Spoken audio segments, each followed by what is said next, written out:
The police report labeled it a justified response, but a trembling smartphone video captured a raw truth. Reverend Thomas Harrow, a 73-year-old retired vicar, lay battered on the damp cobblestones of a quiet alley in the English village of Willowby, punished for daring to intervene when two plainclothes officers cornered a terrified teenager. What those officers didn't realize was whose father they had brutalized that night. For 8 years, Michael Harrow had hidden himself in the rugged solitude of the Lake District, burying his past as an SAS operative beneath layers of silence and isolation. A single voicemail shattered that fragile peace. "Your father's in hospital, Michael." They nearly killed him. Now, as Thomas fights for his life, his estranged son returns to a village under siege by powerful forces who never anticipated their carefully orchestrated scheme would face a man with nothing left to lose, and the lethal skills to dismantle their empire. The dim lights of Willowby's village shop flickered softly, casting long shadows across the worn wooden counter as Reverend Thomas Harrow placed his items down with care. It was nearing midnight on a chilly autumn evening, and the air inside carried the comforting scent of fresh bread and aged wood, a reminder of simpler times. Despite the late hour, Thomas's gentle eyes held a steady purpose behind his wire-rimmed glasses, their lenses catching the faint glow of the overhead bulbs. His basket was modest, but deliberate. Bars of soap, woolen blankets, hand warmers, and enough sausage rolls, pasties, and sandwiches to feed a dozen hungry souls. Each item was chosen with thought, a small act of kindness for those who sought refuge in the parish shelter after the village had gone to sleep. "Reverend, these late-night runs will be the end of you," teased Mrs. Elsie Carter, the shopkeeper, her hands moving with practiced efficiency as she scanned his purchases. Her voice carried warmth, her smile crinkling the corners of her eyes, though there was a flicker of concern beneath her playful tone. Thomas chuckled softly, his weathered face creasing with kindness. At 73, his features mapped a life well lived, lined with the joys and sorrows of decades shepherding his flock. Dignified, despite the weight of years. His hair, once a deep chestnut, was now a soft silver, thinning at the crown but still neatly combed. "I'm too old for this, Elsie," he admitted, counting out exact change from a frayed leather wallet, its edges worn from years of use. But the parish shelter doesn't see many visitors this late. Some folks only come when they think no one's watching. They need to know they're not forgotten. Elsie nodded, her eyes softening with understanding. Everyone in Willowby knew Thomas Harrow, retired vicar of St. Anne's, a pillar of the community, a quiet guardian for the forgotten. For 2 decades, he'd made these midnight deliveries to the shelter 6 streets away, offering food, kind words, prayers, or simply the dignity of being seen. He had a way of looking at people, really seeing them, that made even the most broken feel whole again. Whether it was a young mother escaping an abusive home or a weathered man down on his luck, Thomas had a gift for offering hope without judgment. "Mind yourself walking home, Reverend," Elsie cautioned, her voice tinged with worry as she handed him his receipt. She glanced toward the shop's window, where the darkness pressed against the glass. "The village isn't what it used to be, not with these new folks moving in, and those developers sniffing about. I heard they're eyeing the old mill now, and the cottages on High Street. It's unsettling." Thomas waved off her concern with a gentle smile, adjusting his scarf against the autumn chill. "The Lord's my shepherd, Elsie. Always has been. Always will be." His voice carried the calm assurance of a man who had faced life's storms and found peace on the other side. He gathered his bags, the plastic crinkling softly, and stepped toward the door, the bell above it jingling as he left. The night air bit at his knuckles as he stepped onto Willowby's High Street, the cobblestones glistening under cast-iron street lamps that cast pools of amber light. Plastic bags swung lightly from each hand, their weight a familiar comfort against the cold. Willowby was changing, and not for the better. Some cottages gleamed with fresh paint, their gardens manicured for affluent Londoners seeking a quaint weekend retreat, while others stood boarded up, awaiting developers' hammers. The village, once a haven of farmers, shopkeepers, and tight-knit families, now sat at the edge of transformation, its charm threatened by a progress that felt more like erasure. The distant hum of the M4 motorway seemed louder tonight, pressing closer, eager to swallow Willowby whole. Thomas could feel the tension in the air, a quiet foreboding that had settled over the village like a fog. Turning onto Church Lane, a narrow alley flanked by ancient stone walls and gnarled yews, sharp voices cut through the stillness, jarring against the quiet night. Thomas slowed, his breath catching as he peered into the dimness, his eyes adjusting to the shadows. Two men in plain clothes had pinned a teenager against a moss-covered wall, their postures aggressive, their voices low and menacing. Even from a distance, Thomas could see the boy's trembling hands, his eyes wide with fear, reflecting the faint lamplight that barely reached this forgotten corner of the village. "I swear, I don't have anything! Let me go home," the boy pleaded, his voice cracking with terror, each word a desperate gasp. The taller man, broad-shouldered with a hard jaw, leaned closer, his voice a growl. "Then why'd you run, eh? No one runs unless they're hiding something." Thomas set his bags by a lamppost, their contents rustling softly as they settled against the base. At 73, caution tugged at him. His joints ached from years of kneeling in prayer. His body wasn't what it used to be, but his instinct to protect was stronger. Forged through decades of stepping into difficult moments, he had delivered sermons for grieving families, counseled troubled youth through sleepless nights, and fed the forgotten on nights colder than this. This moment, though fraught with danger, was no different in his heart. He squared his shoulders, his resolve outweighing the frailty of age. "Good evening, gentlemen," he called, approaching with deliberate calm, hands visible, palms open in a gesture of peace. His voice carried quiet authority, honed over decades of commanding respect from a pulpit without ever raising his tone. "Is everything all right?" The men turned sharply, their faces tightening, eyes narrowing with irritation. The taller one flashed a badge too quickly for Thomas to read, the metal glinting briefly in the dim light. "Police business," he snapped, his tone sharp, dismissive. "Move along." Thomas maintained his pace, stopping a few feet away, his scarf fluttering slightly in the breeze. "I'm concerned for the young man," he said, his voice firm but measured, his gaze flicking to the teenager. "He seems frightened."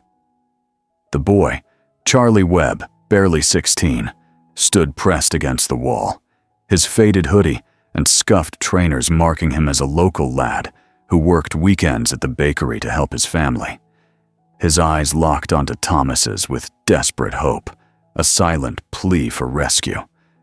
"Reverend, please," he stammered, his voice trembling, barely above a whisper.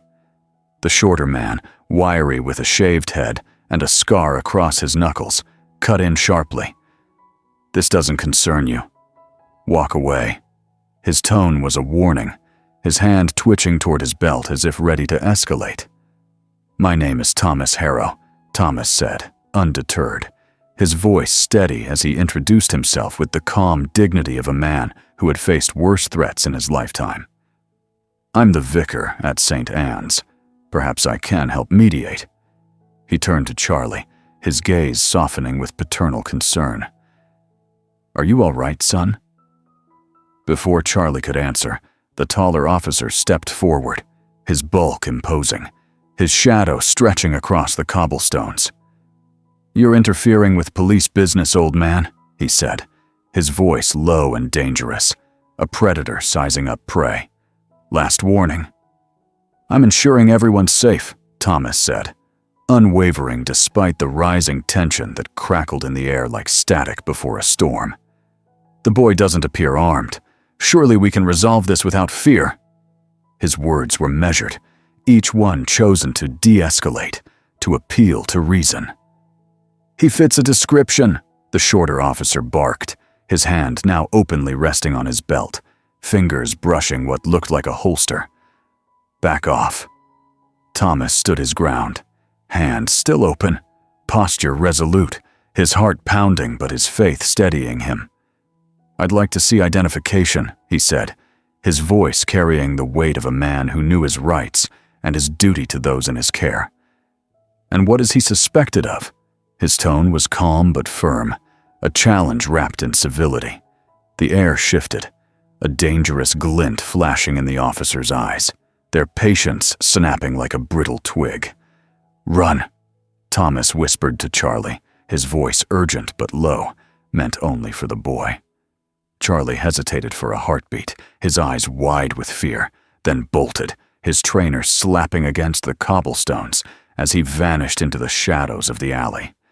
The taller officer swore, fury contorting his face as he turned on Thomas, his hands clenching into fists. "You helped a suspect escape," he roared, his voice echoing off the stone walls. "He's a frightened child," Thomas countered, his heart pounding but his voice steady, refusing to back down. "If you have cause—" A blow slammed into his chest, sending him stumbling backward, pain flaring like fire through his ribs. The shorter officer grabbed his arm, twisting it behind his back with a vicious yank, forcing him to his knees, the cobblestones biting into his shins through his trousers. "You're under arrest," the officer growled, his breath hot against Thomas's ear. "Please, there's no—" Thomas's words cut off as a punch landed on his ribs, stealing his breath, the crack of bone audible in the quiet night. "Shut up," the shorter officer hissed, his voice venomous. "You should have walked away." The assault was brutal, calculated, fists, elbows, a knee to his side, each strike meant to break without killing. Thomas tried to shield himself, his arms raised instinctively, but his 73-year-old body was no match for the violence.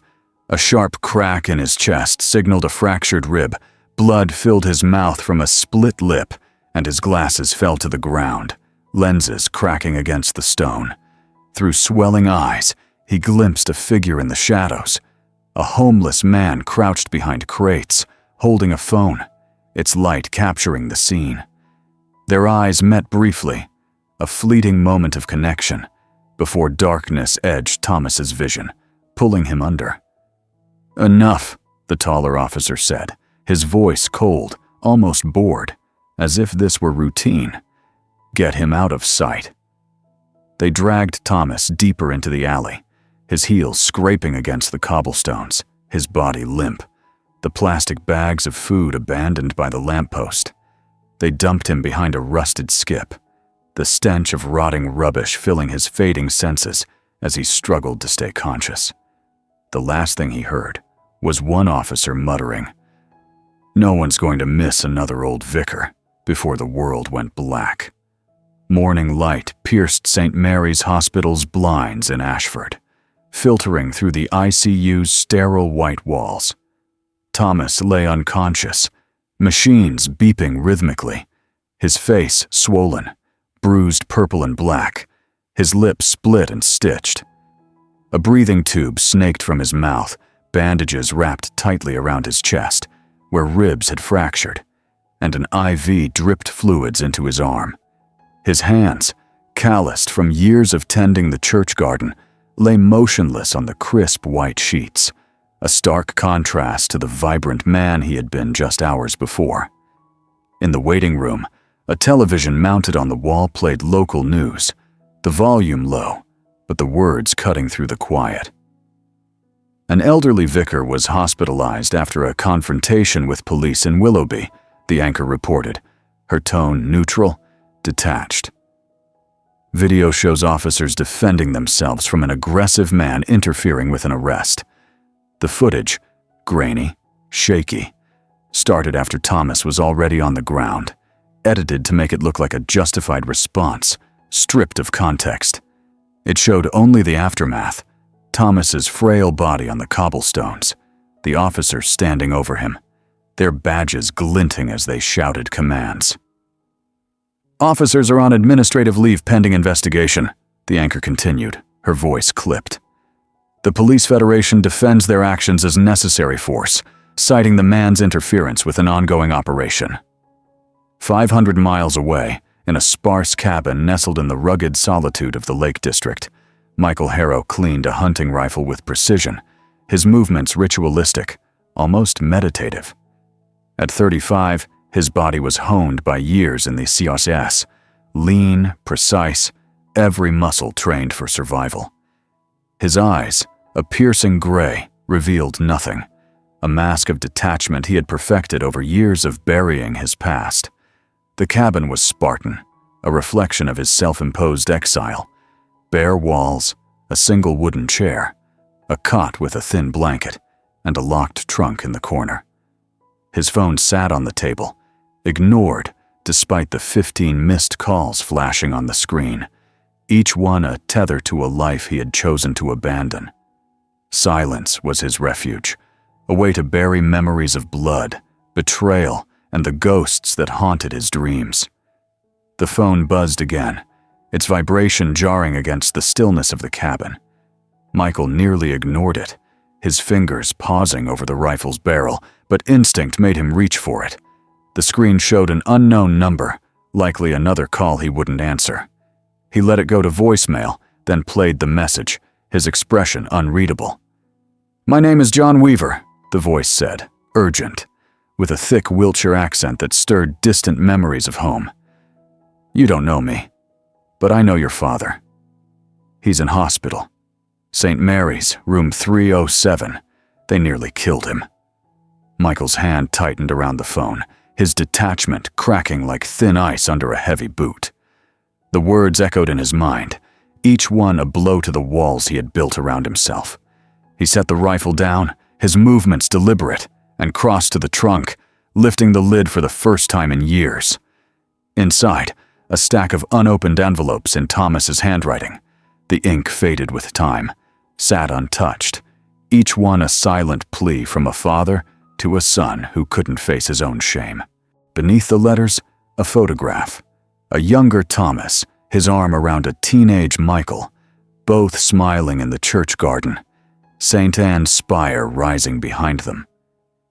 It was a moment from before the war, before the guilt, before the silence that had driven a wedge between them. Michael pulled the photo and one letter, its edges yellowed, but he didn't open it. He couldn't. Not yet. He grabbed his duffel bag, movements swift and precise, the soldier within him reawakening after years of dormancy. 24 hours later, Michael strode into St. Mary's Hospital in Ashford, the antiseptic smell hitting him like a wave, sharp and sterile. He wore jeans and a gray jacket, but they couldn't hide his military bearing. Shoulders squared, steps measured, eyes scanning exits and potential threats with a predator's instinct. His expression betrayed nothing, a mask of control that hid the storm brewing beneath. At the nurse's station, an elderly woman watering a potted plant froze, her watering can slipping from her hand, water pooling on the floor as she stared at him, recognition dawning.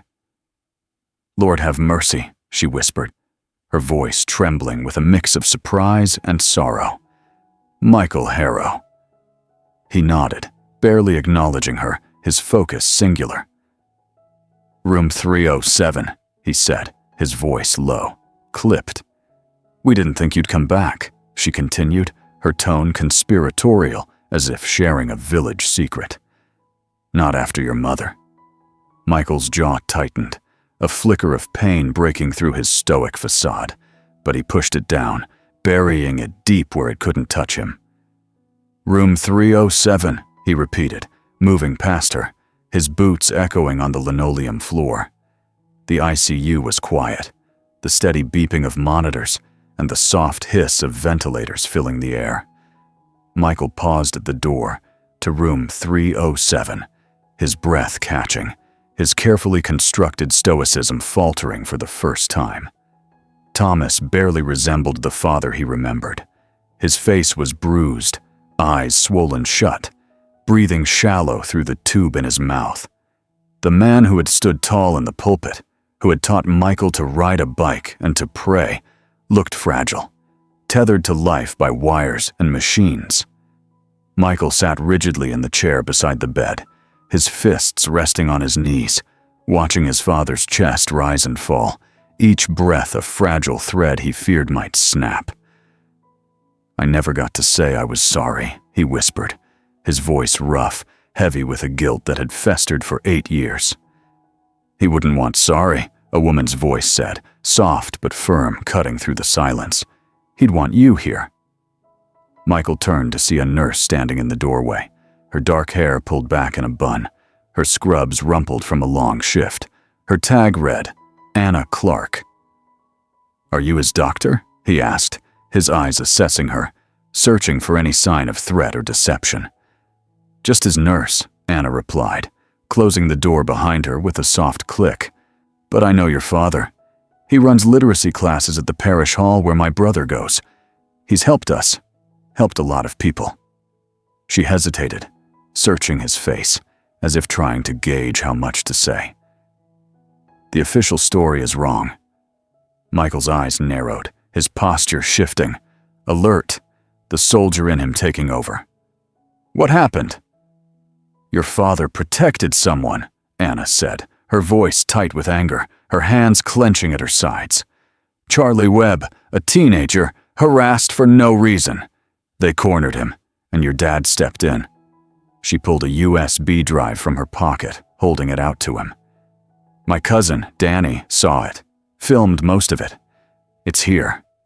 Michael took the drive, the plastic cool against his palm, his mind already racing with possibilities. "Your dad was protecting someone," Anna said, her voice catching with emotion. "He's a hero, even if no one sees it." He nodded, slipping the drive into his pocket, its weight a promise and a burden. "Thank you," he said, his tone sincere, though his eyes remained guarded. After Anna left, Michael sat in the silence, the USB drive burning a hole in his pocket. He didn't watch it, not yet. It felt too raw, too close. The idea of seeing his father's pain captured on video more than he could bear in that moment. He stayed by Thomas's side, the monitor's steady beeping, a grim reminder of how fragile his father's life had become. Morning brought a drizzle that clung to the fields of Willowby, mist curling around the hedgerows like ghostly fingers. Michael walked the high street, his boots heavy on the cobblestones, his eyes taking in the changes that had crept into the village over the years. The butcher's shop, where he and Thomas had once bought sausages for Sunday barbecues, was now a trendy coffee house, its windows filled with chalkboard signs advertising oat milk lattes. The post office, where he had mailed his first letter as a boy, was now a candle boutique, its shelves lined with overpriced wax in pastel jars.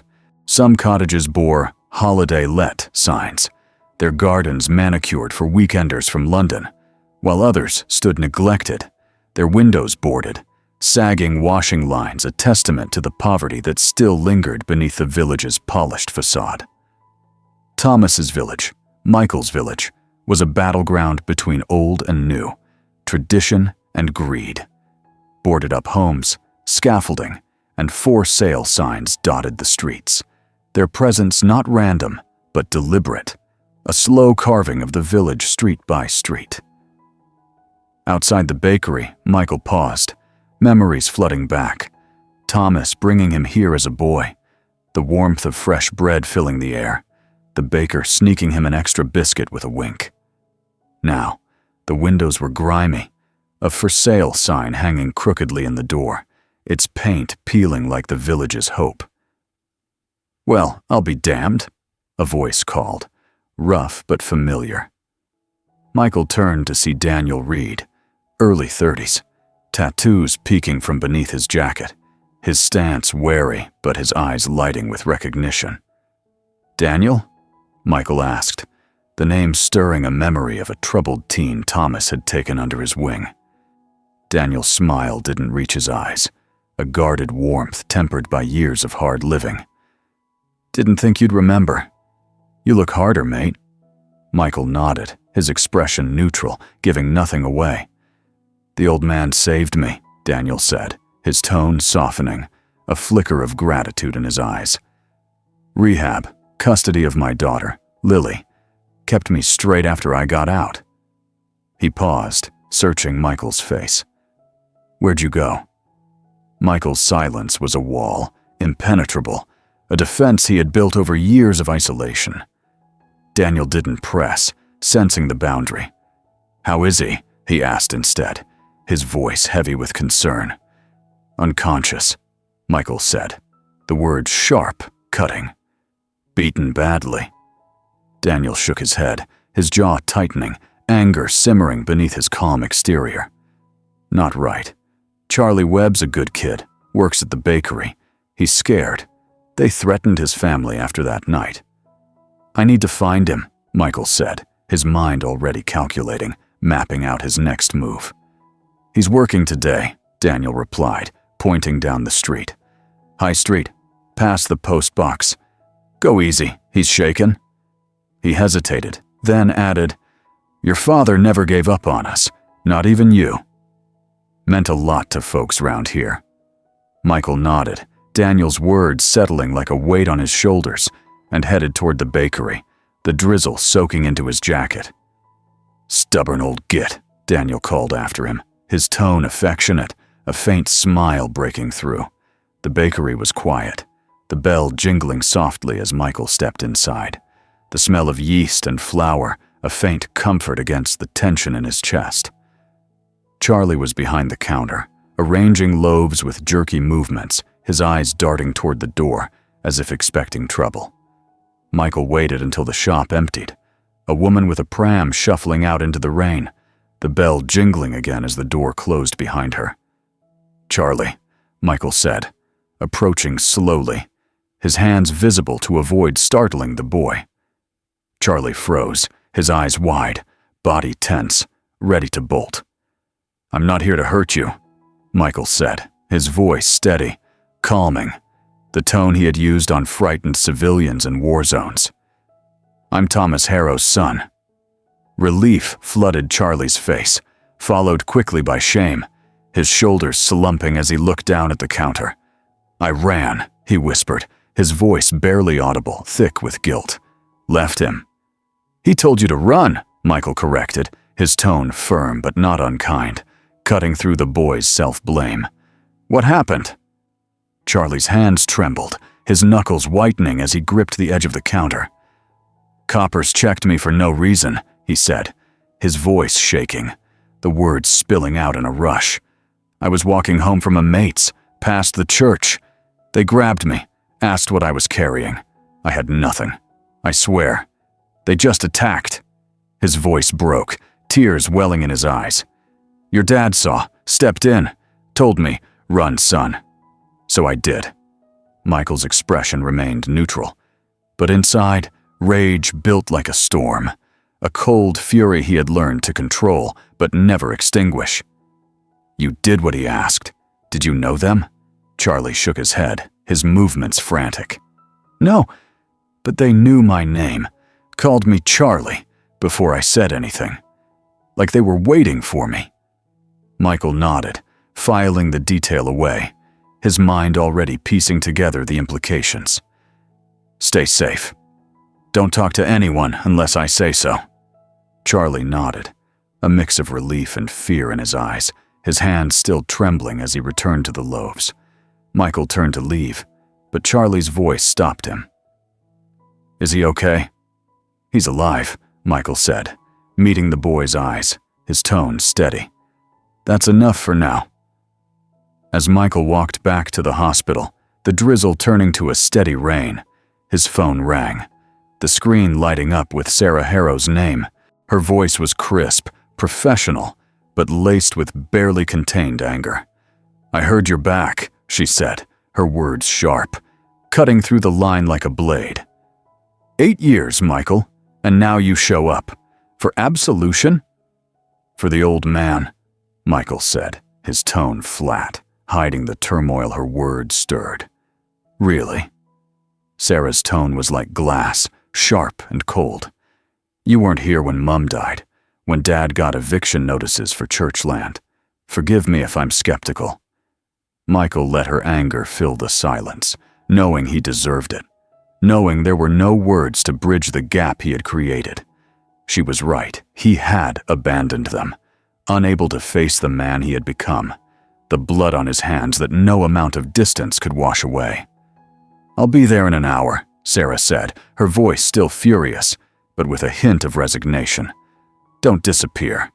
She hung up before he could respond, the line going dead. St. Mary's cafeteria was nearly empty when Sarah walked in, her coat and briefcase marking her as a barrister, her posture radiating purpose and determination. At 32, she carried their mother's fierce gaze, her dark hair pulled back in a tight chignon, her eyes locking onto Michael with a mix of recognition and resentment. She sat across from him, setting her phone screen up on the table, her movements precise, controlled. You look well, Michael offered, the words awkward, a weak attempt at breaking the ice. Save it, Sarah said, her voice cutting, her eyes narrowing. What's your plan, Michael? Play prodigal son and vanish again? No plan yet, he admitted, his tone honest, though he knew it wouldn't soften her anger. Typical, she scoffed, her fingers tightening around her pen. While you hid, I held this family together. Dad refused to leave St. Anne's, even when developers circled, when the council sent notices threatening to seize the church land. He said his people needed him, that he couldn't abandon them. Our village, Michael corrected quietly, the words a claim he hadn't earned. Don't, Sarah snapped, her voice rising, her anger spilling over. You don't get to claim that after walking away. You left us with Mum's illness, Dad's struggles. Don't act like you're part of this now. Michael's jaw tightened, the pain in her words hitting harder than any blow. I had reasons, he said, his voice heavy, the weight of those reasons a burden he carried alone. We all have reasons, Sarah said, her tone softening slightly, though her eyes still burned with hurt. We don't all disappear. She pulled a legal pad from her briefcase, her pen poised, shifting into professional mode. 2 officers are on leave, James Griggs and Peter Holt. There are complaints in their files, all dismissed. I'm building a case, but the constabulary's stonewalling. They claim Dad was combative, that he initiated the confrontation. I need that video. Michael hesitated, his hand brushing the USB drive in his pocket, the weight of it a reminder of the truth he wasn't ready to face. Haven't watched it, he admitted, his voice low, almost ashamed. Sarah's eyes widened, disbelief flashing across her face. What are you waiting for? This is what I do, Michael. I can tear their story apart in court. Let me help. His phone lit up again, an unknown number flashing on the screen. He answered, his expression hardening as he listened, his body tensing. I need to go to the constabulary, he said, standing abruptly, his chair scraping against the floor. They won't help, Sarah said, her voice sharp, a warning. Not looking for help, Michael said, his tone cold, his eyes distant, gathering intelligence. Ashford Constabulary's brick building stood like a relic amidst the creeping gentrification of the town, its gray facade a fortress of bureaucracy. Michael entered alone, leaving Sarah waiting in her car, her frustration palpable even from a distance. At the desk, he hunched slightly, playing the role of an uncertain civilian, his voice softer, laced with worry. I'm here about my father, Thomas Harrow, he said, his tone measured, designed to elicit sympathy. I need the incident report. The sergeant, a heavy-set man with a bored expression, barely looked up from his paperwork. 5 to 7 business days, he grunted, sliding a clipboard across the counter. Fill this out. My father's in intensive care, Michael said, his voice trembling slightly, playing the part of a desperate son. I need to understand what happened. Should have thought before he interfered, the sergeant muttered, his tone dismissive, his eyes flicking back to his papers. Fill it out or leave. A door creaked open behind the desk, and 2 officers walked through, their boots heavy on the linoleum. "Harrow, kid?" one asked, his voice gruff, his eyes hard as they landed on Michael. His nameplate read, Griggs, and Michael recognized him immediately from Charlie's description. The taller officer, the one who had struck Thomas first. "I'm Thomas Harrow's son," Michael said, his civilian mask slipping, his voice turning to steel, his posture straightening. Griggs smirked, a cruel twist of his lips, his scar above his eyebrow catching the light. Word of advice? Old man should have stayed in bed. Poking in police business? Bad move. The clipboard bent in Michael's grip, rage surging through him, a cold fire he struggled to contain. He forced his hands to relax, his voice steady, a warning wrapped in civility. "Thank you," he said, his eyes locked on Griggs, memorizing every detail. The scar, the slight limp in his gait, the arrogance in his smirk. Griggs laughed, a harsh, grating sound, and walked away, his partner following. Michael left the station, his mind already mapping out his next moves, the soldier in him fully awake now, ready for war. That night, Michael slept in Thomas's cottage on Church Lane, the floorboards creaking beneath his weight, stirring memories he had tried to bury. The house was unchanged, a time capsule of his childhood, worn furniture polished to a shine, theology books lining the shelves, photographs on the mantelpiece. One showed him and his mother laughing in the garden, another of Thomas in his vestments, smiling proudly at a village fete. Michael turned away, unable to face the memories, the guilt they brought with them. Dreams came, as they always did. Gunfire echoing across a desert, a child's scream, the weight of his rifle in his hands. He woke, gasping, sweat-soaked, the shadows of the cottage unfamiliar for a moment, before reality settled back in.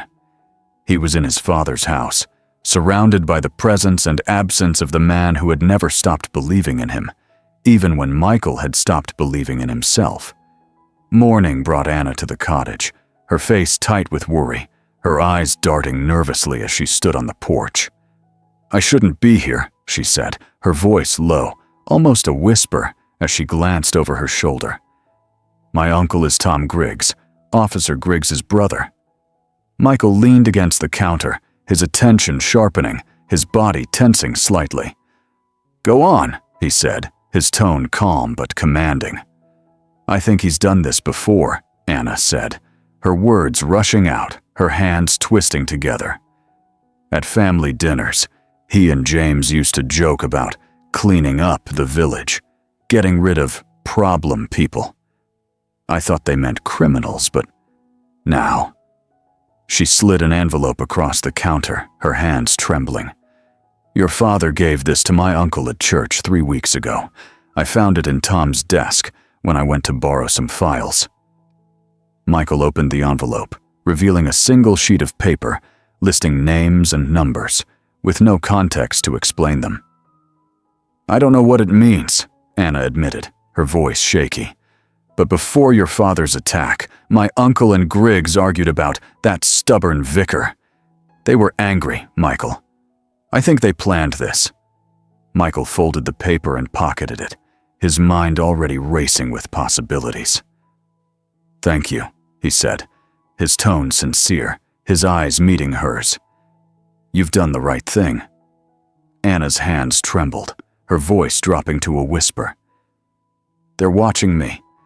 I saw a black SUV outside my flat last night, just sitting there, engine running." "Pack a bag," Michael said, his tone commanding, leaving no room for argument. "You're not staying there." Michael searched the cottage methodically, his movements precise, a soldier on a mission. Behind a row of theology books on the shelf, he found a journal, its pages filled with Thomas's meticulous handwriting. Prayers, addresses, coded references that painted a chilling picture. Wilson family, High Street, offered £50,000, refused. Thompson Cottage, second offer after vandalism, accepted. Church land, rejected. Pressure increasing. Each entry revealed a coordinated effort that went far beyond police brutality. A systematic campaign to reshape Willowby, to drive out its heart and soul. A knock at the door interrupted his search. Pastor Edward Collins, Thomas's closest friend and the current vicar of St. Anne's, stood on the porch, his clerical collar stark against his dark coat, his face etched with worry. "You look like him," Edward said, his voice thick with emotion, his eyes searching Michael's face. "Same eyes, same stance. It's like seeing a ghost."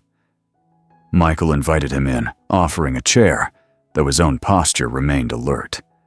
Edward sat, his hands clasped tightly, and got straight to the point. "Your father stood in the way of money, Michael. They've been buying up properties, cottages, shops, even the old mill. Thomas refused to sell the parish hall, said it was the village's heart, a place for the community to gather. They didn't take kindly to that."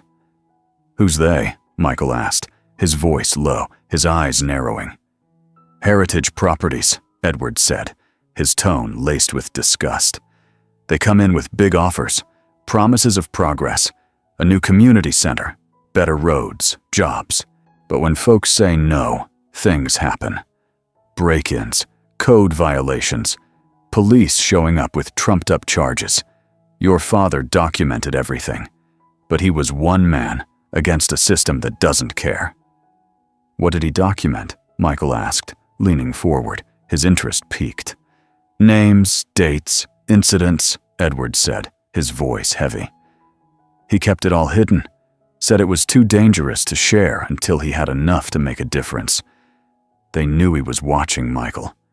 That's why they went after him." Edward placed a hand on Michael's shoulder, his grip firm, his eyes pleading. "Don't look deeper," he warned, his voice low, urgent, "or you'll be next." Michael didn't respond, but the words lingered, a shadow over his thoughts. That afternoon, he walked through Willowby, noting the boarded-up cottages, the scaffolding, the for sale signs that seemed to multiply overnight.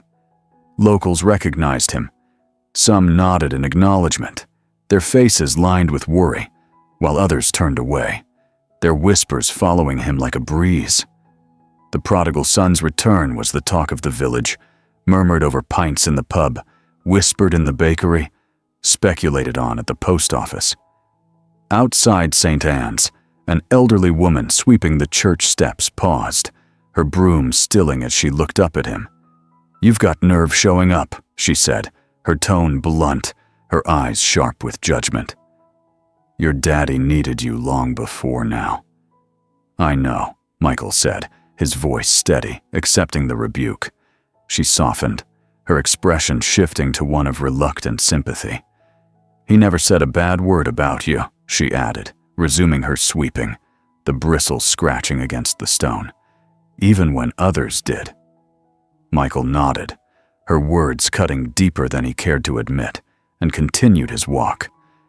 By evening, he returned to the cottage, spreading out the journal, Anna's list, and council records he had accessed online. Names connected like threads in a spider's web, properties changed hands, police incidents preceded sales, complaints were mysteriously withdrawn. Developers operated under different names, Heritage Properties, Willowby Holdings, Green Vale.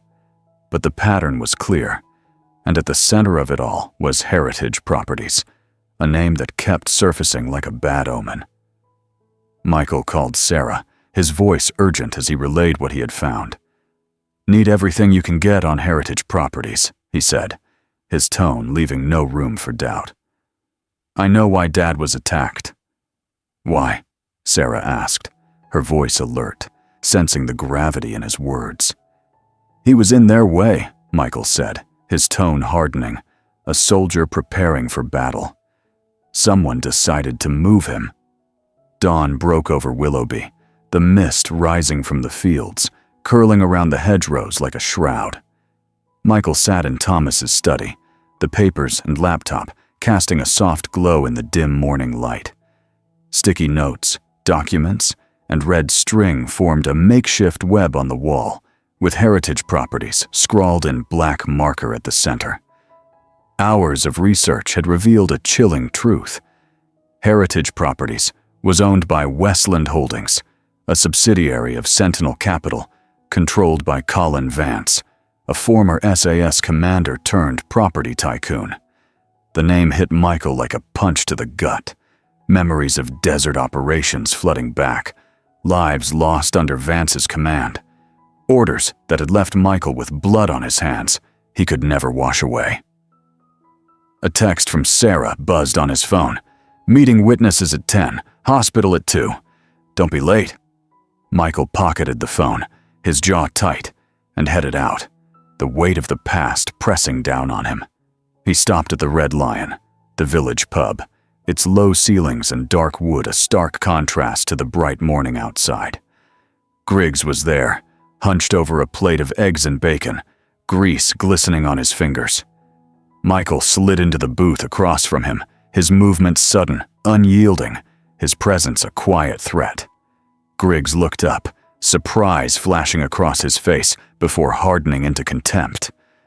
"Vicar's son," he sneered, wiping grease from his mouth with the back of his hand. "Got a death wish?" "Questions," Michael replied, his eyes locked on Griggs, unblinking, his voice calm but laced with steel.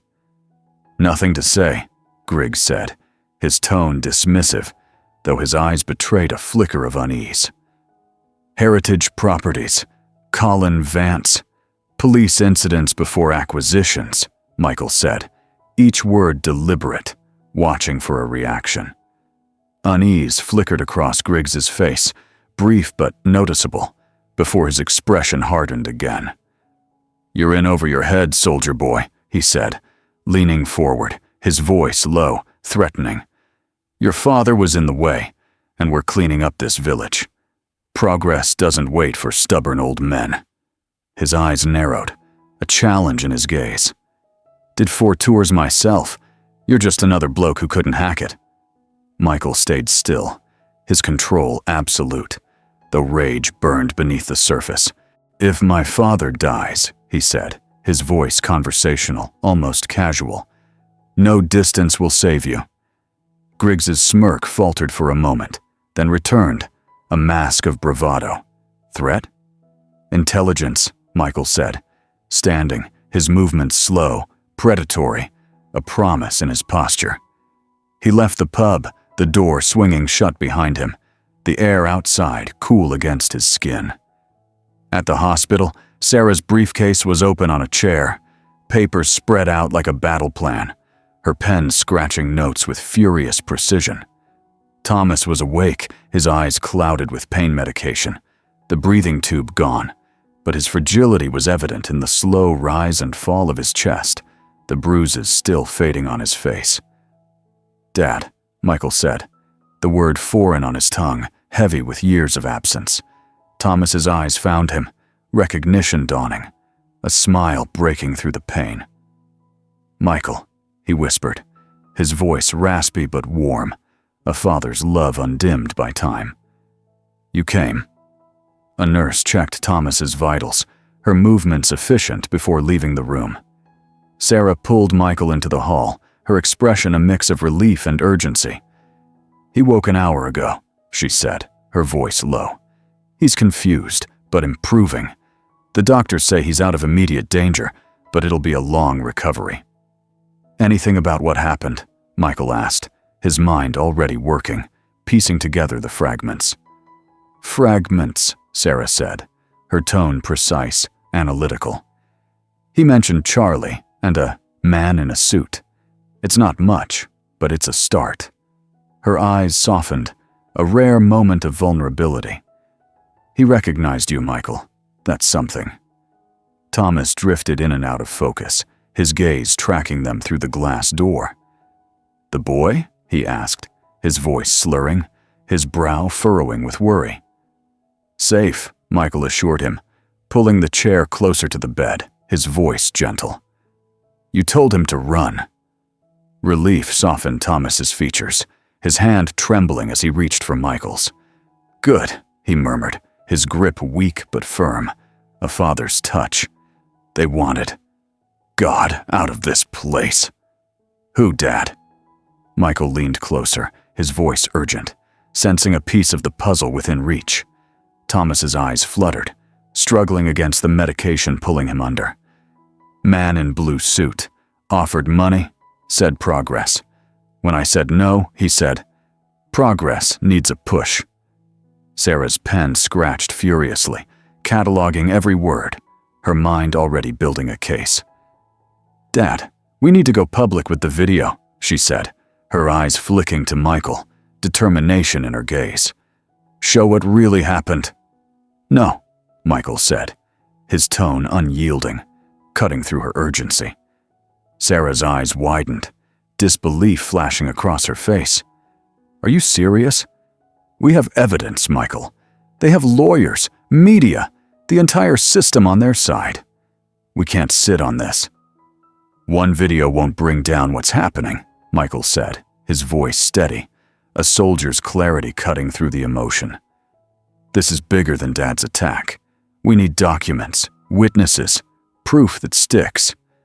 Sarah opened her mouth to argue, but Thomas's voice cut through, weak but firm.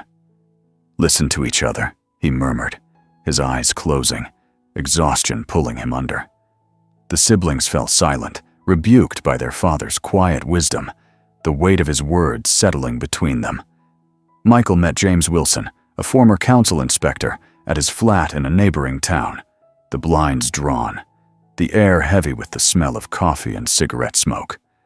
Wilson's hands fidgeted with a chipped mug, his eyes darting nervously to the windows, as if expecting someone to burst through at any moment.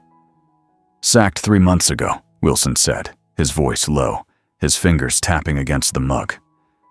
"They said it was budget cuts, but that was a lie. The real reason? I wouldn't sign off on fake violations. Heritage Properties wanted cottages, shops, the old mill. They told me what to find. Faulty wiring, structural issues, anything to force sales. I refused, so they got rid of me." Michael nodded, his attention sharp, recognizing the value of Wilson's testimony. "This is what we need," he said, a flicker of relief in his voice. "Will you make a statement?" Wilson hesitated, his eyes flicking to the door, then nodded, his jaw tight. "I wrote it up," he said, sliding a folder across the table, its edges worn. "It'll need to be notarized. I'm doing this for your father. He helped my family when we had nothing." They arranged to meet at Sarah's office the next day to formalize the statement. As Michael stood to leave, Wilson caught his arm, his grip surprisingly strong. "Be careful," he said, his voice low, urgent. "They don't let people walk away from this." That night, Anna called, her voice panicked, trembling through the line. "Someone followed me," she said, her words rushed, breathless. "A black SUV, it circled my block, then parked down the street. I don't know what to do." "Are you alone?" Michael asked, already grabbing his keys, slipping into operational mode, his mind sharp, focused. "Yes," Anna said, her voice trembling on the verge of tears. "My flatmate's away for the week." "Lock your doors," Michael instructed, his tone commanding, leaving no room for hesitation. "Stay away from the windows. I'm there in 15 minutes." At Anna's flat, Michael swept the building with military precision, checking the stairwell, the alley, the street. His senses heightened, every shadow a potential threat. He knocked softly on her door, and Anna let him in, her face pale, her hands shaking as she clutched a mug of cold tea, the liquid untouched.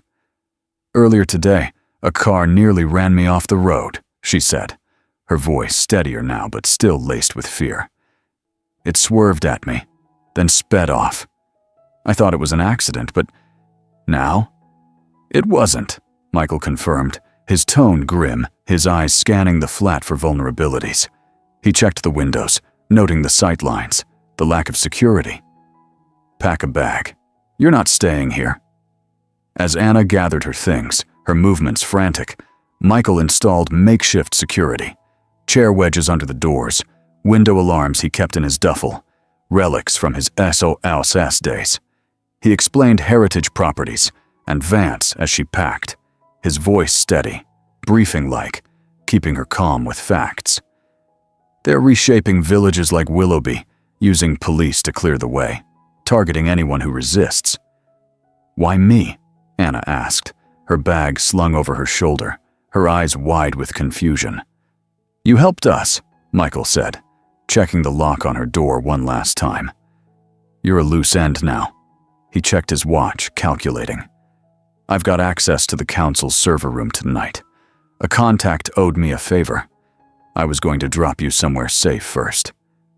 I'm coming with you, Anna said, her voice firm, her fear giving way to determination. I access medical records at the hospital.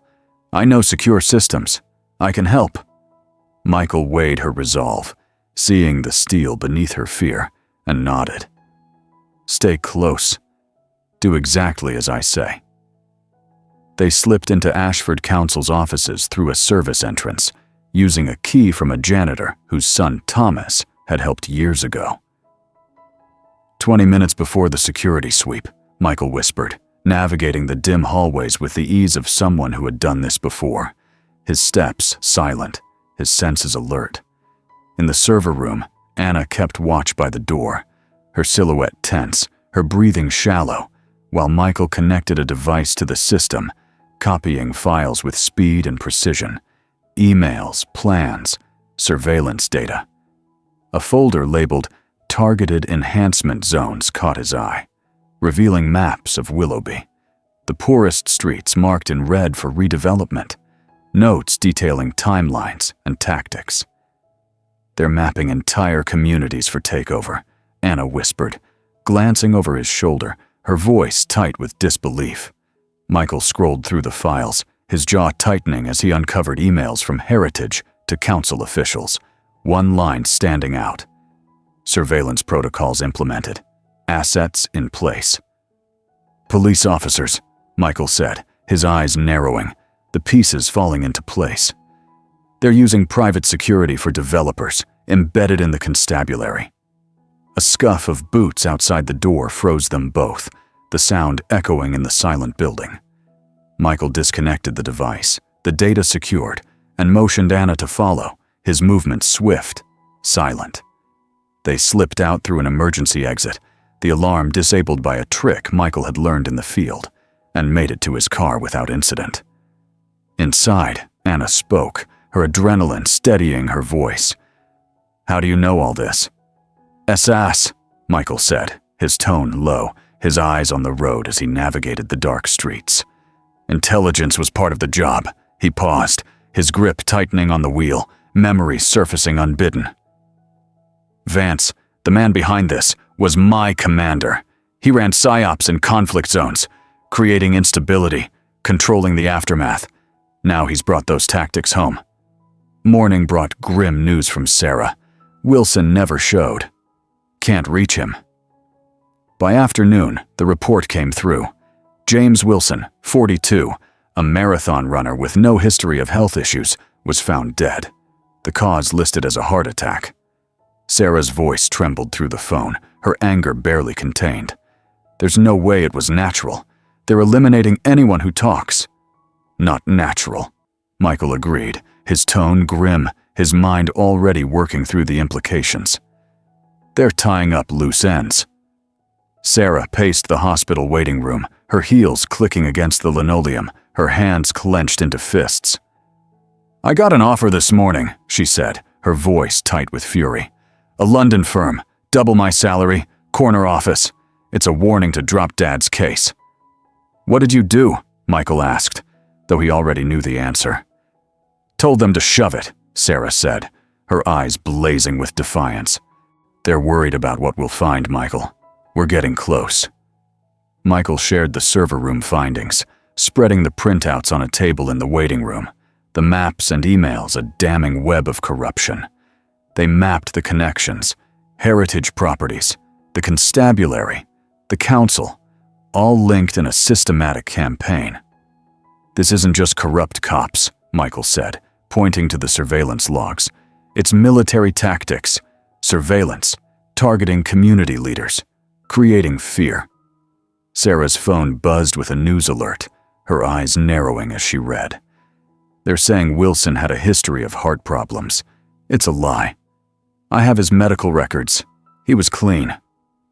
Police cars cruised slowly past Thomas's cottage that evening, their presence a deliberate message, a warning to back off.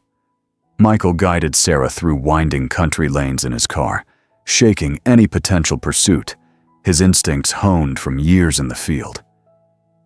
"Careful," he warned, his voice low, his eyes scanning the rearview mirror. "They're sending a message."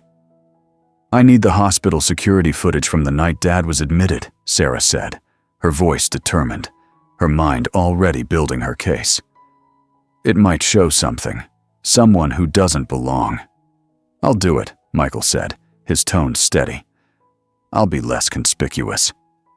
Using Anna's badge, Michael slipped into the hospital's security office during a shift change, his movements silent, blending into the background like a shadow. The footage from Thomas's admission night should have been there, but the screen displayed, "File not found," the words a confirmation of his suspicions. Someone had tampered with the evidence. "Looking for something?" a voice said, low and measured behind him. Michael turned, his body tensing, ready to act, but he kept his posture relaxed, non-threatening. A security guard stood in the doorway, tall, with a military bearing, his name tag reading Phillips. "Checking footage from my father," Michael said, his tone calm, his eyes assessing the man. "Files were requisitioned for the investigation," Phillips said, his choice of words, requisitioned, betraying a background in training, likely military or law enforcement. "You'll need to go through official channels." Michael nodded, his suspicions confirmed. "Understood," he said, stepping past the guard, noting the way Phillips watched him, calculating. As he left, Phillips called after him, "Not the only one with a military past, soldier." The words lingered, a challenge and a warning. 3 days later, Thomas was speaking more clearly, though his voice remained weak, his recovery slow but steady. Michael and Sarah sat with him as the doctor reviewed his progress, her tone cautiously optimistic. "The confusion is diminishing," she said, checking her chart. "But recovery will be long. Weeks, possibly months, before he's back to himself." When the doctor left, Thomas gripped Michael's hand, his touch frail but determined. "I remember more," he said, his voice steady, a spark of his old strength returning. "The attack. It's coming back." Sarah held a small recorder, her movements gentle, her voice soft. "Tell us, Dad. Whatever you remember." "The boy." "Charlie," Thomas said, his words deliberate, his brow furrowing as he pieced the memory together. "The officers stopped him near the church. I saw them corner him. The shorter one dropped a bag by his feet, claimed they found it on him." "A weapon?" Michael asked, leaning closer, his mind racing. "Drugs, maybe," Thomas said, shaking his head slightly, wincing at the movement. "The boy said it wasn't his. They were setting him up, Michael. I stepped in, tried to stop it." Michael and Sarah exchanged glances, the revelation worse than brutality, a deliberate fabrication to justify their actions.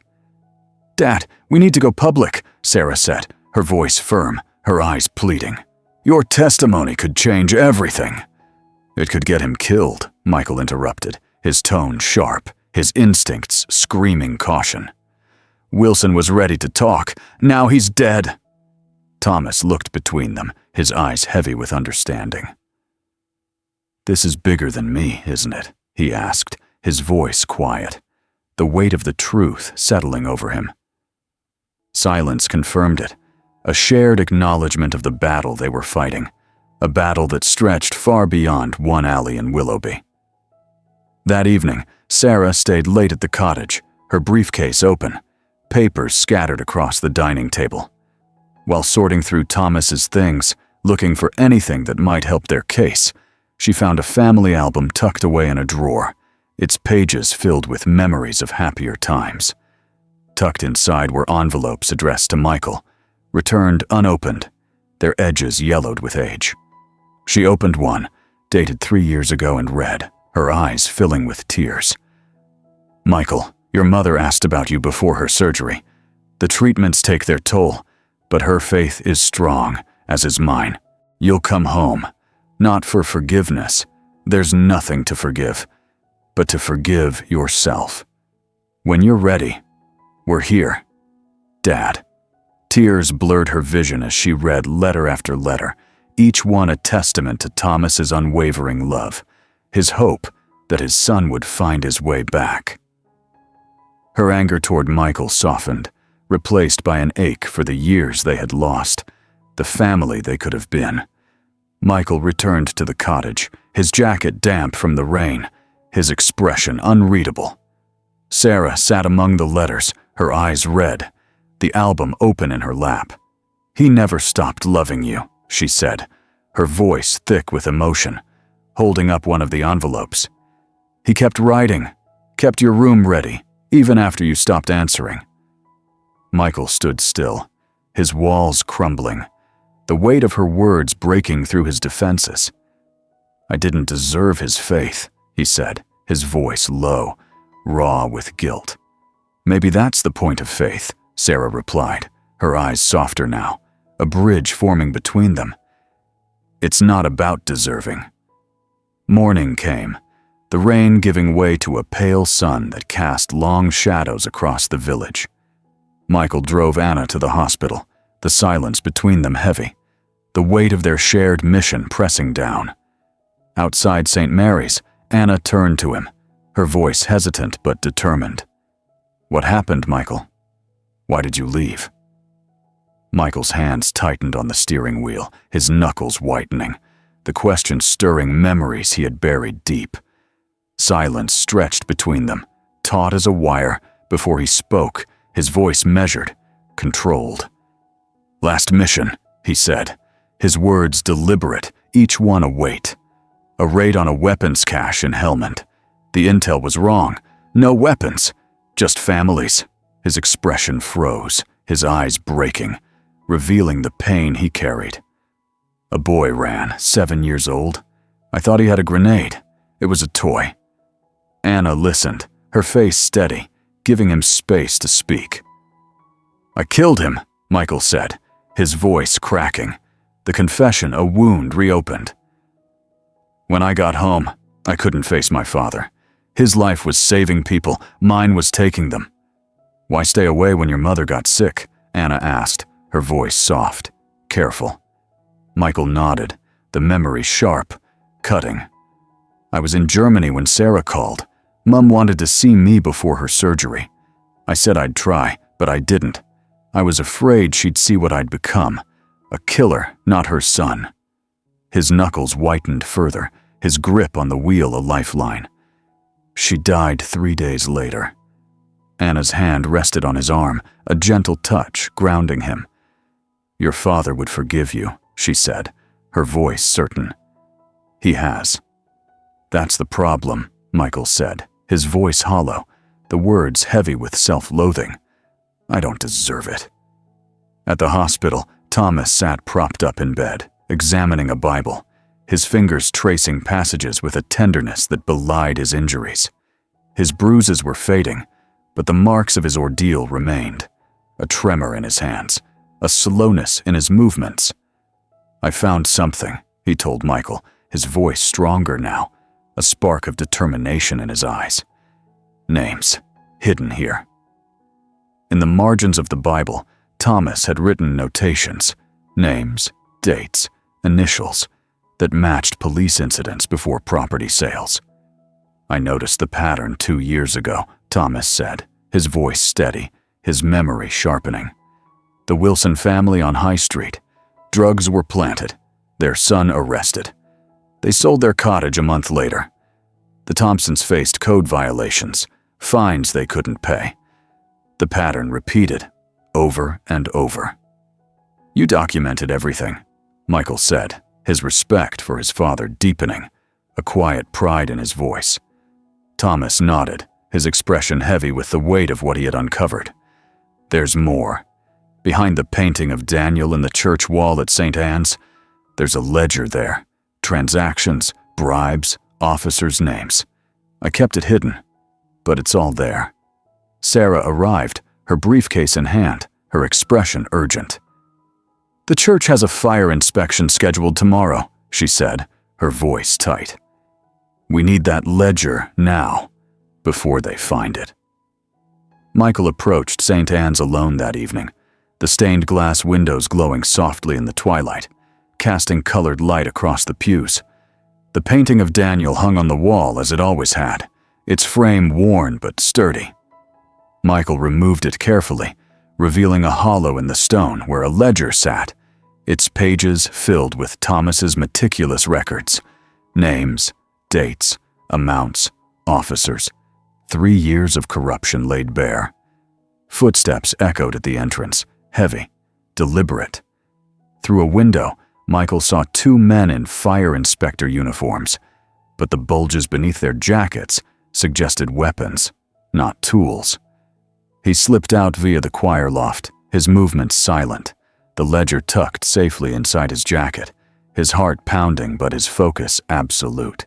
That evening, Michael and Sarah met Daniel Reed at a small cafe on the edge of town, its windows fogged, the air thick with the smell of coffee and sizzling bacon. Daniel, once a troubled youth Thomas had helped, was now a father, his life rebuilt, though he still had connections to the village's underbelly. "I overheard officers 2 weeks ago," he said, his voice low, his eyes darting to the door. "They were behind the chip shop, talking about clearing blocks before appraisals.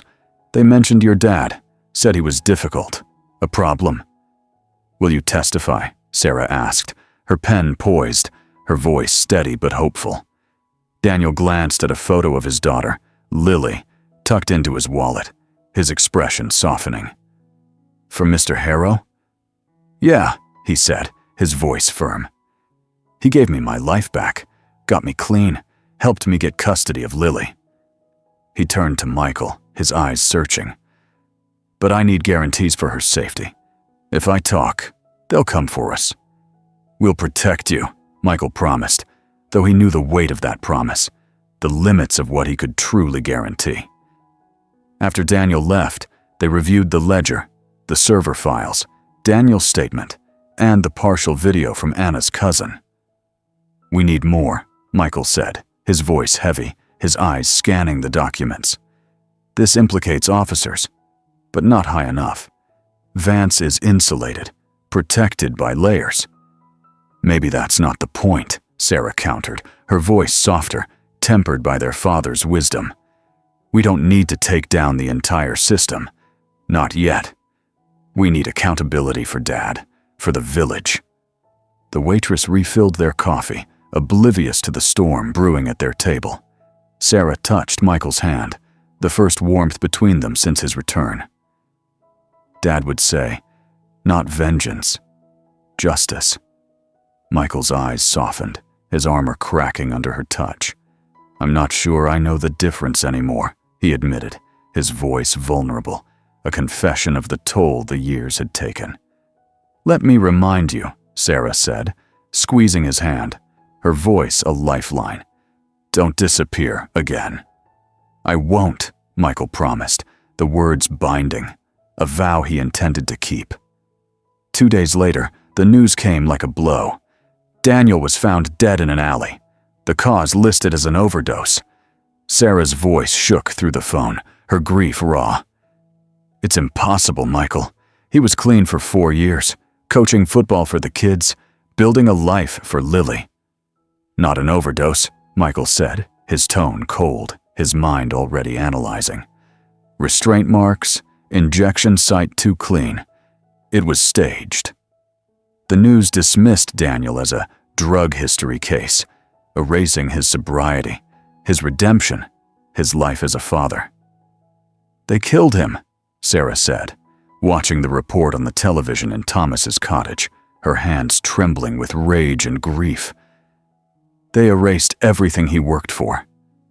Michael stood by the window, watching as police cars cruised slowly past, their presence a taunt, a reminder of the power they wielded.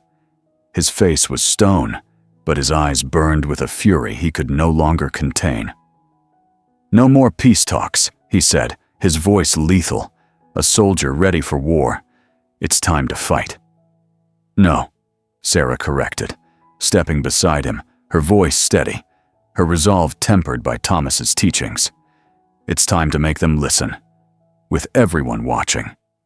3 days after Daniel's death, the alley where he had been found transformed into a sea of candlelight, a quiet rebellion against the darkness that had taken him.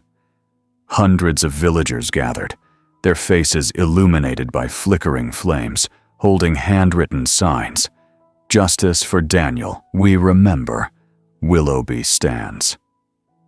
The air was thick with the scent of melting wax and the murmur of shared grief, a community united in their loss.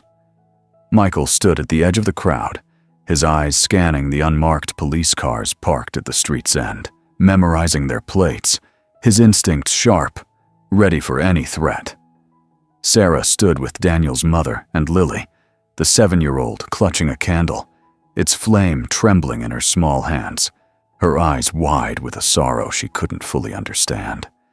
Sarah's hesitation was gone, replaced by a fierce determination as she stepped forward, her voice carrying over the crowd, a barrister commanding the mourners' attention. "We're told some lives matter less," she began, her words deliberate, each one a strike against the system that had failed them. "That we should accept our neighbors found dead, our elders beaten, our village dismantled piece by piece. Daniel was a father, a coach, a man who rebuilt his life from nothing. The system wants us to remember his past, not his future." Her voice broke as she looked at Lily, her eyes shining with unshed tears. "We'll remember all of him, and we'll demand answers." Michael noticed the police cars inching closer, their engines idling, a subtle threat in their movement. He signaled volunteer marshals, locals Sarah had trained to keep the peace, to maintain a buffer, preventing provocation, ensuring the vigil remained a testament to their resolve. The night stayed peaceful, the candlelight a beacon of hope, a refusal to be silenced. By morning, news vans from Bristol and Bath lined the high street, their cameras capturing the alley's transformation into a village shrine, flowers and handwritten letters piling up for Daniel, a testament to the love he had inspired. "It's not enough," Michael said, reviewing the news coverage at Thomas's table, the cottage walls heavy with the scent of old books and wax polish. "They're treating it as a local tragedy. We need national attention to make them pay." Sarah nodded, her laptop open, her fingers flying over the keys as she scanned articles. "I've drafted an op-ed for The Guardian," she said, her voice urgent. "It's called The Cost of Progress. It details Dad's attack, Daniel's death, Charlie's harassment, and names heritage properties, connecting them to the council and police. My contact will push it, but we need more to break through the noise." Michael leaned back, the chair creaking under his weight, the ledger and video sitting between them on the table. "The full video," he said, his tone resolute. "Anna's cousin filmed the entire incident, not just the edited clip the police released. If we release it strategically, it could force their hand." Sarah's eyes narrowed, assessing his shift in strategy, surprise flickering across her face. "A public campaign, not covert," she said, a note of approval in her voice. "That's a shift for you." "Covert hasn't worked," Michael admitted, his voice heavy, the weight of their losses pressing down. "Wilson, Daniel, they're erasing us one by one. We need to hit their reputation, scare their investors." Sarah weighed the risks, her mind already mapping out the legal implications. "We do it my way," she said, her tone firm. "Legal channels, video authenticated, witnesses protected. No vigilante moves, Michael. Promise me." "No vigilante moves," he said, though doubt lingered in his mind. The soldier's instinct to strike hard and fast, warring with Sarah's call for justice through the system. Michael drove to Danny's camp near the railway tracks on the edge of town, a makeshift settlement of tents and tarps housing the forgotten, those the village had failed. Danny, wiry and weathered, his eyes sharp with a survivalist's instinct, was the one who had filmed Thomas's attack. "I didn't know what I had at first," he said, leading Michael to a tent cluttered with scavenged electronics, a cracked smartphone resting on a makeshift table. "Keep it offline," he warned, his voice paranoid, his eyes darting to the tent's entrance. "They've been asking questions. Someone saw me that night." Michael watched the video on Danny's phone, his fists clenching, rage simmering as he saw Thomas approach the officers with calm dignity. Charlie's desperate pleas, the officer's brutal attack. The footage was clear, undeniable, a raw truth the edited police clip had buried. "This is it," Michael said, a storm brewing beneath his calm exterior. "It shows everything." Danny nodded, his eyes still on the tent's entrance, his body tense. "I'll give it to you, but I need protection. That SUV, I've seen it twice now, circling the camp." "You'll have it," Michael promised, though he knew the limits of that promise, the danger they were all in. "Stay low. Avoid the pub, anywhere public." Danny transferred the video to a USB drive, his hand steady despite his fear. "For your dad," he said, his voice rough with emotion. "He gave me food last winter, when I had nothing." Michael took the drive, leaving the camp with his senses heightened, the drizzle outside turning to a steady rain, blurring the fields around him. A text from Sarah buzzed on his phone. "Dad's awake, asking for you." Now at St. Mary's, Thomas sat propped up in bed, his bruises fading, his eyes clearer, a spark of his old strength returning. Sarah stood by the window, her posture tense, while Anna checked Thomas's chart, her movements gentle. "Michael," Thomas said, his voice warm, his hand trembling as he reached out, a father's love undimmed by pain. "You're here." Michael took his hand, the touch grounding him, a connection he had thought lost. "I'm here, Dad," he said, the words heavy with meaning, a promise to stay. Thomas's eyes saw past the soldier to the boy he had raised, a faint smile breaking through. "I prayed for this," he said, his voice soft, a tear escaping down his cheek. "For you. For us." Sarah stepped closer, her professional facade softening, her eyes shining with emotion. "Dad, we've got evidence," she said, her voice steady. "The video, the ledger, council files. We need your help to make sense of it." Thomas nodded, his mind piecing together the fragments of memory, his voice growing stronger as he spoke. "It started 2 years ago," he said, his words deliberate, his brow furrowing with concentration. "A man in a blue suit, Mr. Langley, came to me. He wanted the parish hall for a community center, said it would be funded by his company, bring jobs, progress. I told him the hall was our community, that we didn't need his version of progress. He said I'd regret standing in the way." Michael's jaw tightened, memories of Vance's charm, his ability to manipulate, flashing through his mind. "What happened after you refused?" he asked, his voice low, urgent. "They got creative," Thomas said, his tone heavy, his eyes distant as he recalled the events. Complaints started coming in, wiring issues, roof problems, safety violations at the hall. Inspectors found violations that weren't there before. Police began patrolling Church Lane more often, stopping kids like Charlie, harassing them. I saw Griggs plant drugs on a boy last summer, a lad from the Wilson family. They sold their cottage a month later, couldn't take the pressure. Sarah's pen scratched across her notepad, her mind already building a case, her voice tight with anger. That's coercion, plain and simple. With the ledger and the video, we've got enough for an inquiry. There's more, Thomas said, reaching for a glass of water, his hand trembling, wincing as he moved. Anna helped him, her touch gentle, steadying. 6 months ago, another man came. Same offer, but with a threat this time. He said if I didn't sell, they'd turn the village against me, make sure I had no flock left to lead. I told him my faith was stronger than their threats. Michael's eyes darkened, the pieces falling into place, a cold fury building inside him. That's when they decided to push harder, he said, his voice low, a storm brewing. Thomas nodded, his expression sorrowful, the weight of his resistance heavy on his shoulders. I didn't think they'd go this far, he said, his voice quiet, a tremor of regret. I thought prayer and truth would be enough to protect us. They will be, Sarah said, her voice a beacon of resolve, cutting through the darkness of his doubt. But we have to fight their way, publicly, legally, with the whole world watching. Leaving the hospital, Michael spotted a dark sedan parked across the street, its engine idling, its presence a quiet threat.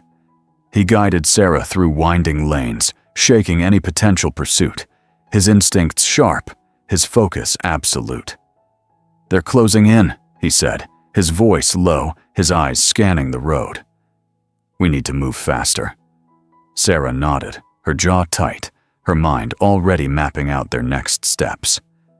I'm meeting my guardian contact tomorrow to finalize the op-ed, she said, her voice steady, a barrister's confidence anchoring her words. Once it's published, the video goes live on their platform, authenticated, with a chain of custody to hold up in court.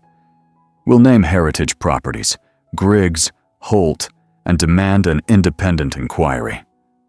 Michael's grip on the steering wheel tightened, his knuckles whitening as he navigated the narrow lanes, the sedan no longer in sight, but its presence lingering in his mind. We need protection for our witnesses, he said, his voice low, calculating. Danny, Charlie, Anna, they're all targets now. I've already reached out to a colleague at the Bristol Innocence Project, Sarah replied, her tone brisk, her fingers tapping on her phone as she sent a message. They've got experience with witness protection and corruption cases. They'll help us keep them safe, off the grid if needed. The cottage was quiet when they returned, the soft glow of a lamp casting shadows across the walls, the air heavy with the scent of old books and wax polish. Thomas sat in his armchair, a blanket draped over his knees, a cup of tea cooling on the table beside him. He had been discharged that morning, his recovery progressing faster than expected, though the doctors warned he would need months of rest to fully heal. His eyes, though tired, held a spark of determination as he looked up at his children. You've been busy, Thomas said, his voice warm but laced with concern, his hands trembling slightly as he set the Bible aside. I can see it in your faces. Sarah sat beside him, taking his hand, her professional demeanor softening in his presence. We're close, Dad, she said, her voice steady, a daughter reassuring her father. We've got the video, the ledger, council files. It's enough to force an inquiry, to make them answer for what they did to you, to Daniel, to the village. Thomas nodded, his expression heavy, the weight of his role in the fight pressing down on him. I knew it wouldn't be easy, he said, his voice quiet, reflective. But I never thought it would come to this. Violence, death, a whole community under siege. I thought faith and truth would be enough. They will be, Michael said, his voice firm, a rare certainty in his tone as he stood by the window, his eyes scanning the street outside. But we have to fight their way first. We'll use their own tools against them, publicity, the law, the truth they can't bury. Thomas smiled faintly, a flicker of pride in his eyes as he looked at his son. "You found your way back," he said, his voice thick with emotion, a father seeing his child anew. "Not just to us, but to yourself." Michael's throat tightened, the words hitting harder than he expected, stirring emotions he had buried deep. He nodded, unable to speak, the weight of his father's faith a lifeline he hadn't realized he needed. The next morning, Sarah met her contact at a cafe in Bristol, a bustling spot where the noise of clinking cups and murmured conversations provided a shield of anonymity. Her contact, a seasoned journalist named Rachel Mendez, had a reputation for exposing corruption, her articles often sparking national outrage.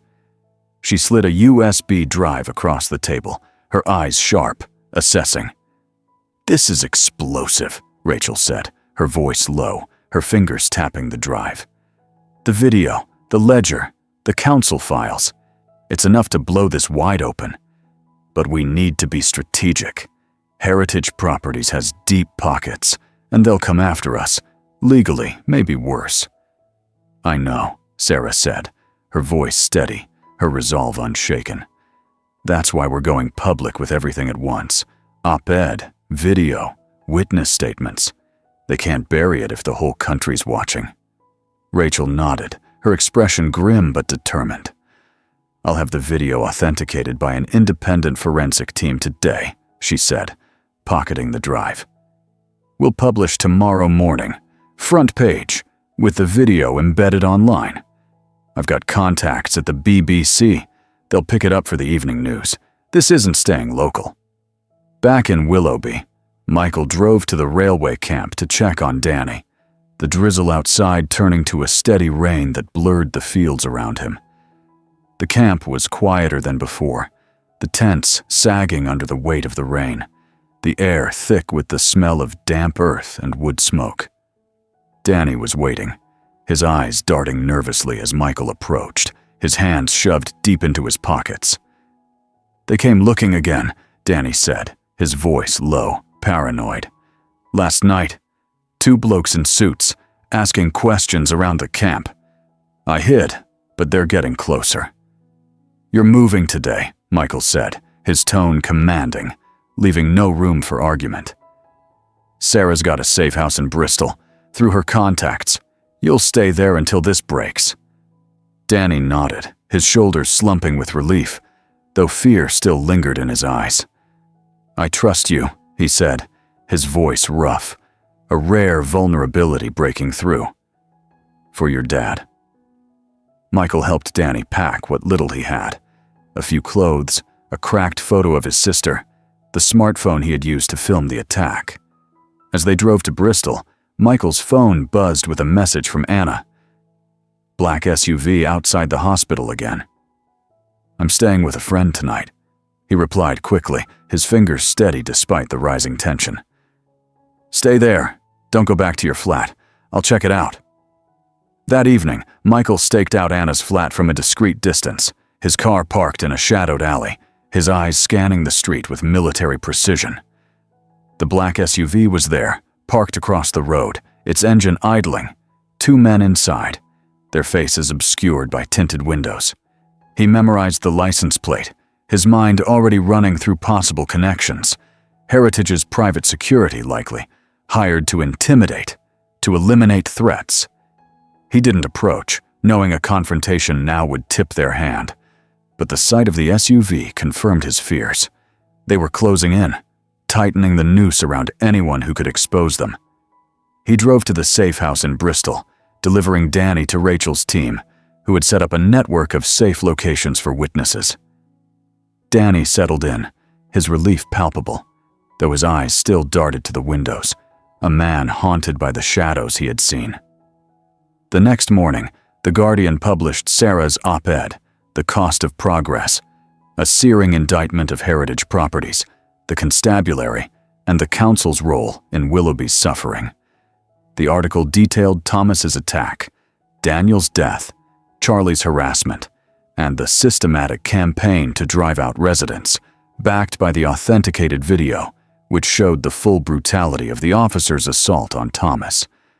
The piece ended with a call for an independent inquiry, a demand for justice that echoed across the country. By noon, the BBC had picked up the story, their evening news broadcast leading with the video. The anchor's voice grave as she described the shocking footage and the allegations of corruption in a quiet English village. Social media erupted. The video shared thousands of times, trending under phrases like "Justice for Thomas Harrow" and "Willowby fights back," though Sarah and Michael had avoided hashtags, letting the story speak for itself through raw, unfiltered truth. The response was immediate and overwhelming. Protests sprang up outside Ashford Constabulary, locals and activists holding handwritten signs, "Justice for Thomas, protect our villages, no more lies." Their voices a chorus of outrage that echoed through the streets. The Bristol Evening Post ran a front-page story, their headline bold, "Willowby under siege, a village fights back." A local radio station, hosted by a former nurse named Clara Evans, dedicated an entire segment to the story, interviewing residents who shared their own experiences of harassment, their voices trembling with anger and grief. Heritage Properties issued a statement, denying involvement, framing the incidents as isolated and unrelated to their plans. But the public wasn't buying it. Investors began pulling out, their confidence shaken by the mounting pressure, the threat of legal action looming. The constabulary announced that the video was under review, but the Home Office, under pressure from the public outcry, promised an independent investigation. Though their statement was vague, a placeholder meant to appease the growing anger. At the cottage, Michael and Sarah watched the coverage on the television, the volume low, the flickering light casting shadows across the room. Thomas sat between them, his blanket pulled tight, his bruises fading, but his spirit unbroken. "They're afraid," he said, his voice quiet, certain. "Truth makes the powerful tremble." "They're not done," Michael said, his eyes on the screen, scanning the faces in the protest crowd, looking for signs of trouble. "Vance is insulated, and he won't go down without a fight." Sarah nodded, her laptop open, her fingers poised over the keys. "We've got a meeting with the inquiry team next week," she said, her voice steady, a barrister preparing for battle. "They'll want to interview you, Dad, and Charlie, Anna, Danny, anyone who can corroborate the evidence." "I'll speak," Thomas said, his voice firm, a preacher ready to bear witness. "For the village, for Daniel, for all of us." The days that followed were a whirlwind of activity.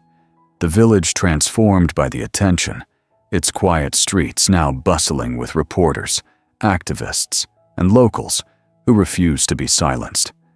The alley where Daniel had been found remained a shrine, its cobblestones covered with flowers, candles, and letters, a testament to the community's resolve. A group of teenagers, led by Charlie, organized a march through the village, their voices raised in song. Hymns Thomas had taught them at Sunday school, their melodies a haunting tribute to the man who had protected them. But beneath the momentum, danger lingered. Anna reported another sighting of the black SUV, this time near the friend's house where she was staying, its presence a quiet threat. Michael tracked down the vehicle's owner through a contact in the military, a private security firm linked to Heritage Properties, confirming his suspicions. He didn't confront them, not yet, but the knowledge fueled his resolve, a reminder of the stakes they were playing for. A week after the article's publication, Sarah received a letter at her office, its envelope unmarked, the message inside typed in stark black ink. "Willowby won a battle. The war isn't over." The words sent a chill down her spine, a promise of more conflict to come, a shadow over their hard-won victory. She showed the letter to Michael, her hand steady but her eyes betraying her fear. "They're not done," she said, echoing his earlier words, her voice tight with resolve. "We need to be ready." Michael nodded, his jaw tight, his mind already mapping out their next moves. "We will be," he said, his voice a vow, a soldier preparing for the fight ahead. 6 months later, Willowby began to heal, the scars of its battle still visible but softened by the passage of time. The Thomas Harrow Community Center opened on the site of the parish hall, its doors wide, children playing in its garden, their laughter a defiant melody against the village's dark past. The center was a testament to Thomas's legacy, a place for literacy classes, youth programs, and community gatherings. Its walls painted with murals of the village's history, St. Anne's spire, the old mill, the cobblestone streets that had borne witness to so much pain and resilience. Sarah announced her candidacy for district attorney, her campaign drawing crowds from across the county, her platform rooted in justice and community, a promise to protect the vulnerable from the systems that sought to exploit them.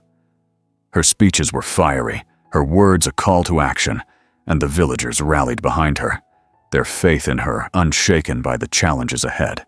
Thomas returned to the pulpit at St. Anne's, his voice strong despite the tremor in his hands, his sermons a beacon of hope for a congregation that had weathered the storm together. "Bruises mark the survivors," he preached, his eyes shining with conviction. "But faith builds the future. We've seen darkness, but we've also seen light.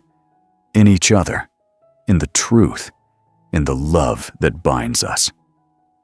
Michael visited his mother's grave for the first time since her death, the letters from Thomas tucked into his pocket, their words a lifeline he had finally allowed himself to hold.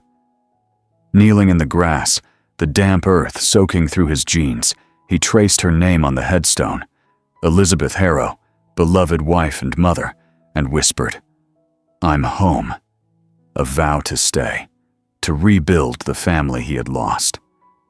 Willowby transformed in the months that followed, its spirit renewed even as the scars remained.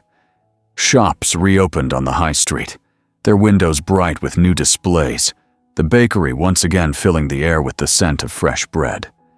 Gardens bloomed with wildflowers, tended by hands that had once held protest signs, their colors a quiet rebellion against the gray of the past. Anna started a radio show, Village Voices, broadcast from a small studio in the community center, sharing Willowby's story with the world, her voice a steady reminder of the power of community, of resilience, of truth. Charlie, now 17, took on a new role in the village, mentoring younger teens at the community center, teaching them to stand up for themselves, to find strength in their fear. He had grown taller in the past year, his shoulders broader, his eyes carrying a quiet wisdom that belied his age. "Reverend Harrow saved me," he told a group of kids one afternoon, his voice steady, a leader in the making. "He showed me what it means to be brave, even when you're scared." But beneath the renewal, whispers of new threats emerged, shadows that lingered at the edges of the village's newfound peace. The letter Sarah had received was a constant reminder, a promise of more conflict to come, and Michael's instincts told him to stay vigilant, to prepare for the fight that was sure to follow. He walked the village at dusk, his boots heavy on the cobblestones, his eyes scanning the streets for signs of trouble, a soldier who had found a new mission in protecting his home. 1 year after the article's publication, Michael stood at the gate of the Thomas Harrow Community Center, watching the children play in the garden, their laughter a melody that filled the air. The sun was setting, casting a golden glow over the village, the fields beyond stretching toward the horizon, a patchwork of green and gold. A shadow moved under the old sycamore at the lane's end, a figure too far to identify, and Michael tensed, his hand brushing his jacket where a knife had once rested, his instincts flaring.